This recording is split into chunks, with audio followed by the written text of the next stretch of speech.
Atëherë, jemi duke kaluar një ditë shumë të mirë për Cerikun. Sot ka pasur deri tani një votim I cili është shumë I kënaqshëm. Deri në raportimin e fundit thonë që janë më shumë se 6.000 qytetarë që kanë shprehur vullnetin e tyre deri tashmë në të gjitha qendrat e votimit. Një ditë e qetë, një ditë e mirë për demokracinë shqiptare, ku njerëzit I ftojmë sërish të dalin në numra dhe të shprehin vullnetin e tyre për zhvillimin e mëtejshëm të Cerikut. Ceriku ka pasur një periudhë të jashtëzakonshme zhvillimore vitet e fundit, por gjithashtu ka përpara më të mirën për një seri projekte shëndetshme që do të ndodhin dhe pikërisht për këtë zhvillim, veçanërisht me fokus tek integrimi evropian, I cili do të ndihet në gjithë Shqipërinë, po do të ndihet specifikisht edhe në këtë zonë me shumë projekte dhe shumë elemente. Ftojmë sërish qytetarët që në mënyrën më të mirë të mundshme, me gjithë qetësinë që kemi treguar gjithë ditët, qytetarinë që kemi treguar gjithë ditët, vijojnë të votojnë në numra dhe në volum.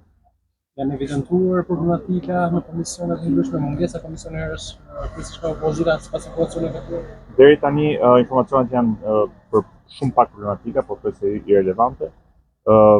Gjithë gjërat kanë shkuar qetë, duket se çdo gjë është në rrugë të mbarë. Duket sikur përsëri votimi ka qenë I ulur përse pjesëmarrjes.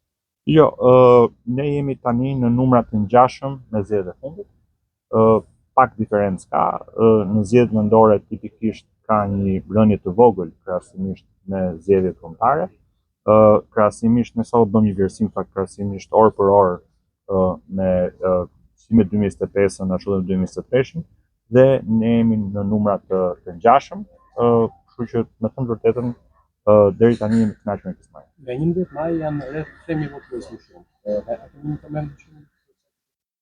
Kjo ndodh në gjithë Shqipërinë, ka një element fillestar ka të bëjë me faktin që u hoqën votuesit që u regjistruan në listën e votuesve jashtë, ata rivendosen në listë në këto zgjedhje. Kjo thotë që listat që kemi parë në 11 maj kanë qenë lista pa emigrantët rivendosen në listë, pasi ata kanë drejtën e tyre nëse dikush do të vitë votojë, është I lirë të vitë votojë.